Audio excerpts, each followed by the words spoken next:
Price the lord. ನನ್ನ ಪ್ರೀತಿಯುಳ್ಳ ದೈವ ಜನರೇ, ಯೇಸು ಕ್ರಿಸ್ತ ನಾಮದಲ್ಲಿ ನಾನು ನಿಮ್ಮನ್ನು ವಂದಿಸುವಂತನಾಗಿರ್ತೇನೆ. ಈ ದಿನ ನಾವು ಒಂದು ದೇವರ ವಾಕ್ಯವನ್ನು ಧ್ಯಾನಿಸುವಂತರಾಗಿರೋಣ.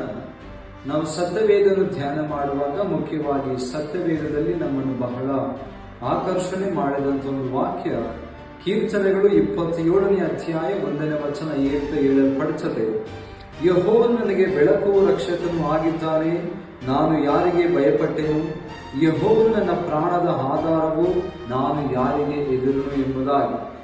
ಮುಖ್ಯವಾಗಿ ಈ ವಾಕ್ಯದ ಅರ್ಥ ನಾವು ಧ್ಯಾನಿಸುವುದಾದರೆ ಪ್ರಿಯರೇ, ಇಲ್ಲಿ ಭಕ್ತನಾದಂಥ ದಾವೀದನು ತಾನು ಗಂಡಾಂತರದಲ್ಲಿ ಇರುವಾಗ, ಈಗ ದಾವೀದನ ವಿರುದ್ಧವಾಗಿ ಶತ್ರುಗಳು ಒಳಸಂಚಗಳು, ಗುಪ್ತವಾಗಿ ರಹಸ್ಯವಾದ ಒಳಸಂಚಗಳು ನಡೆಯುವಾಗ ಇಲ್ಲಿ ಭಕ್ತನಾದ ದಾವೀದನು ತನ್ನಲ್ಲಿರುವಂತಹ ನಂಬಿಕೆಯನ್ನು ತನ್ನ ದೇವರಿಗೋಸ್ಕರ ತೋರ್ಪಡಿಸುವಂತ ಒಂದು ಸನ್ನಿವೇಶವನ್ನು ಇಲ್ಲಿ ದಾವೀದನು ಹೇಳ್ತಾ ಇದ್ದಾನೆ.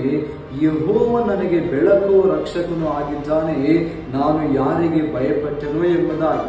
ಈಗ ದಾವೀದನಿಗೆ ವಿರುದ್ಧವಾಗಿ ಅನೇಕ ಕುತಂತ್ರಗಳು ಒಳಸಂಚುಗಳು ಆದಾಗಿಯೂ ಕೂಡ ದಾವೀದನಲ್ಲಿರುವಂತಹ ಒಂದು ನಂಬಿಕೆ, ಈ ದಾವೀದನು ದೇವರಿಗೆ ಹೃದಯಾನುಸಾರವಾದಂತ ವ್ಯಕ್ತಿ ಆದುದರಿಂದ ದಾವೀದನಿಗೆ ಪ್ರತಿಯೊಂದು ಕೀರ್ತನೆಯನ್ನು ಆತನು ಪಶ್ಚಾತ್ತಾಪದಿಂದ ಕೂಡಿದ ಕೀರ್ತನೆಯನ್ನಾಗಿ ಆತನು ಬರೆದಿರುವುದರಿಂದ, ಈಗೋ ದಾವೀದನಿಗೆ ದೇವರ ಮೇಲೆ ಇರುವಂತ ನಂಬಿಕೆ ಎಂತಂದ್ರೆ, ಯೆಹೋವನು ನನಗೆ ಬೆಳಕು ರಕ್ಷಕನು ಆಗಿದ್ದಾನೆ, ನಾನು ಯಾರಿಗೆ ಭಯಪಟ್ಟೆನು? ಯೆಹೋವನು ನನ್ನ ಪ್ರಾಣದ ಆಧಾರವು, ನಾನು ಯಾರಿಗೆ ಹೆದರುವೆನು ಎಂಬುದಾಗಿ. ಒಂದು ವೇಳೆ ನಾವು ಪರಿಸ್ಥಿತಿಗಳನ್ನು ಕಂಡು ನಾವು ಅನೇಕ ಬಾರಿ ನಾವು ಕೂಡ ಎದುರುಕೊಳ್ತಾ ಇದ್ದೀವಿ. ಕುಟುಂಬದ ಸಮಸ್ಯೆಗಳಾಗಿರಬಹುದು, ಅನಾರೋಗ್ಯದ ಸಮಸ್ಯೆಗಳಾಗಿರಬಹುದು, ಅಥವಾ ಸಾಲಗಳ ಕುರಿತಾಗಿ ಸಮಸ್ಯೆ, ಕೆಲಸ ಮಾಡುವಂತ ಒಂದು ಸಮಯದಲ್ಲಿ ಸಮಸ್ಯೆಗಳನ್ನು ಕಂಡು ನಾವು ಅನೇಕ ಬಾರಿ ಎದುರುಕೊಳ್ತಾ ಇದ್ದೀವಿ. ಆದರೆ ಭಕ್ತನಾದ ದಾವೀದನು ಇಂಥ ಪರಿಸ್ಥಿತಿಗಳು ಬಂದರೂ ಕೂಡ ದೇವರಲ್ಲಿ ಅವನಿಗಿರುವಂತ ನಂಬಿಕೆಯನ್ನು ಆತನು ಯಾವ ರೀತಿ ತೋರ್ಪಡಿಸ್ತಾ ಇದ್ದಾನೆ ಅಂದ್ರೆ, ಯೆಹೋವನು ನನ್ನ ಪ್ರಾಣದ ಆಧಾರವು, ನಾನು ಯಾರಿಗೆ ಹೆದರುವೆನು ಎಂಬುದಾಗಿ. ಈ ದಿನ ದೇವರ ವಾಕ್ಯವನ್ನು ಕೇಳುವಂತ ನನ್ನ ಪ್ರೀತಿಯ ಸಹೋದರ ಮತ್ತು ಸಹೋದರಿ, ಅಥವಾ ಕುಟುಂಬದ ವಿಷಯವಾಗಿ ನಾವು ಒಂದು ವೇಳೆ ಭಯ ಪಡ್ತಾ ಇದ್ದೇವೇನೋ, ಅಥವಾ ನಾವು ಸಾಲಗಳ ವಿಷಯವಾಗಿ ನಾವು ಒಂದು ವೇಳೆ ಭಯ ಪಡ್ತಾ ಇದ್ದೇವೇನೋ, ನಾವು ಕ್ರಿಸ್ತನಲ್ಲಿ ಬರುವುದಕ್ಕಿಂತ ಮುಂಚೆ ದೇವರ ವಾಕ್ಯ ಹೇಳಲ್ಪಡುತ್ತದೆ, ಆದರೆ ನಂಬಿಕೆ ಇಲ್ಲದೆ ದೇವರನ್ನು ಮೆಚ್ಚಿಸುವುದು ಅಸಾಧ್ಯ ಎಂಬುದಾಗಿ.